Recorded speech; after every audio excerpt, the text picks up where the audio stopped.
Hey, thank you. My name is Carolyn Bindle, and this is our share event where we're highlighting nonprofits here at Business Over Coffee International at the Ridgeway Business Center in Memphis, Tennessee. And you need to join this conversation at BO Coffee on Twitter. And while you're out and about, go to businessovercoffee.com and sign up for your complimentary profile. And we invite you to do the same so that you can be connected to all the people throughout that are on that profile. But we have here today Olliette Murry-Drobot. Yes. Okay. And you're the executive director of the Family Safety Center here in Memphis, and it's found at familysafetycenter.org.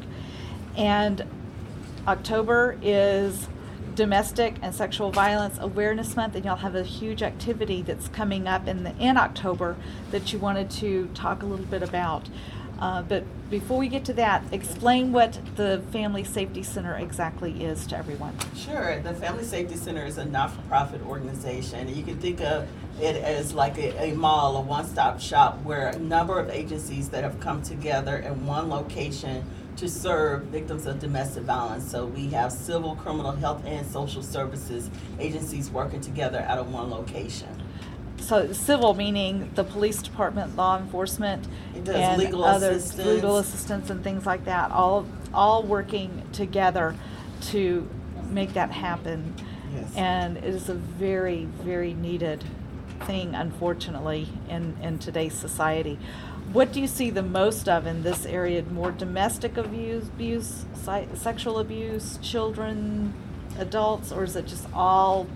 We see mostly domestic violence, and we do consider children as primary victims of domestic violence. So oftentimes families are coming in with children that are exposed to the violence in the home.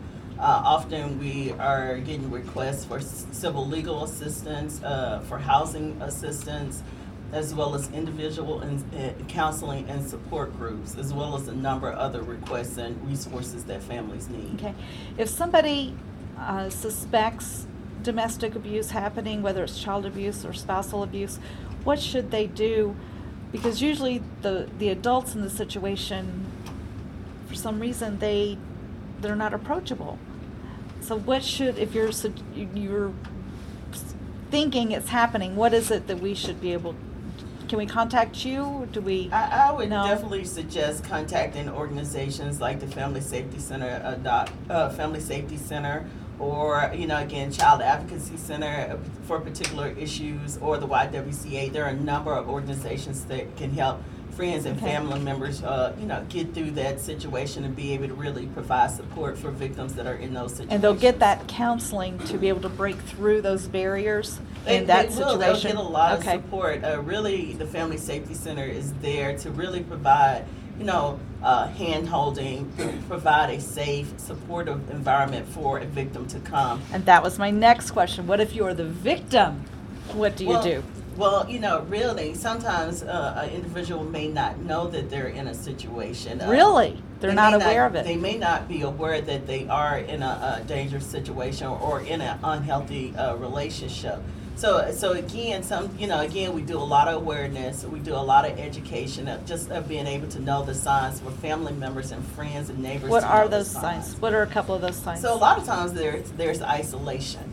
Okay. There may be unexplainable bruises and injuries. Oftentimes, you can tell if an individual seems to be depressed. There's been a change in mood. There's anxiety now. There's depression. There's fear. Again, a lot of times there are various signs. You may see the interaction of the couple.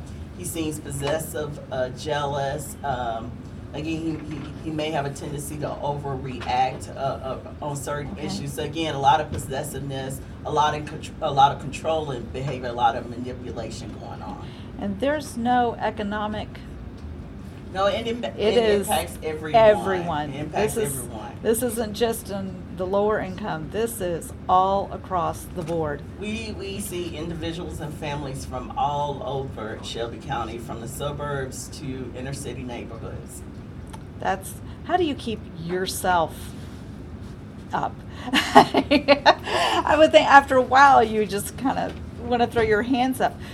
But how do you keep yourself up and going? Well, one is seeing when we can really help someone, when we see the success change, stories. when we see the success stories, that keeps us motivated, it keeps us going. We also have a very supportive environment here in Memphis. A number of organizations do this type of work. We gather together. One is the Memphis and Shelby County Domestic and Sexual Violence Council.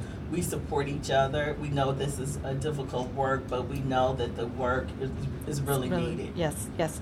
Now, your event that's going to be happening in October, can you give us any information on that? Sure. So October is Domestic Violence Awareness Month, and we're really planning for a big event, a rally, sometime in October. And for individuals that are interested in participating, we ask you to go to Facebook and like the Memphis Shelby County Domestic and Sexual Violence Council, and there'll be up-to-date information about that event. Okay. And it really is to shine light on the issue of sexual violence and domestic violence. Okay.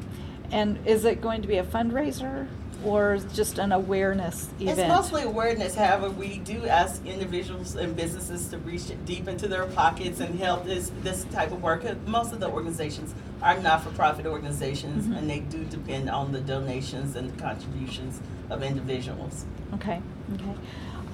What other information would, like, the average person in this room need to know where your needs are and Well, how we can help? Sure. Well, again, going to Facebook and liking the page for the council is one way to know what are some of the needs. Also, again, we have a website, thefamilysafetycenter.org, and we have a wish list on there. There From you the go. Small, The you know, wish smallest list. things from books for the child care area. We have a child care center on site to toys being in the waiting area. For the kids that were coming with their families, to, again, copy paper and notebooks and that type of thing. Okay. Crayons, pick up an extra box of crayons whenever you're in the Absolutely. store. Just little things Little that you things can like just, that. and when you do it like that, it doesn't hurt. It's Right. never, you think, oh, I can't get everything on this wish list. But if when you're in the store and you're standing there getting something, just get two of it. Right. Okay. Right.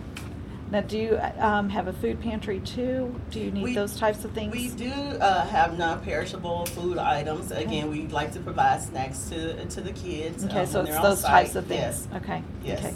And then comfort toys, I'm thinking. Yes, comfort toys, and we love educational toys as well. Books are great.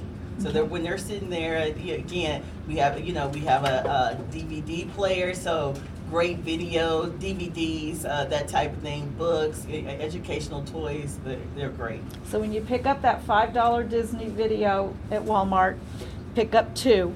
Yes, pick up two. Or that $5 absolutely silly family movie, pick up two. Okay? And that's not going to hurt. Those types of things we can do, and It then really we just helps. contact you and we can drop that off. Okay? Yes. Well, thank you so much. There's some other people we want to talk about that are in this, so we're going to go ahead and close this up and bring in our next. But thank you so very thank much you. for coming on, and we'll keep that in mind, and we want to keep everyone posted on what's going on. And please reach out to us if you need to. Well, thank So, you. Olliette Murry-Drobot Yes. with the FamilySafetyCenter.org. And on Facebook, again, what is the page they need to like? Yes, Memphis Shelby County Domestic and Sexual Violence Council. Okay, there you go. Thank you very much. Thank you.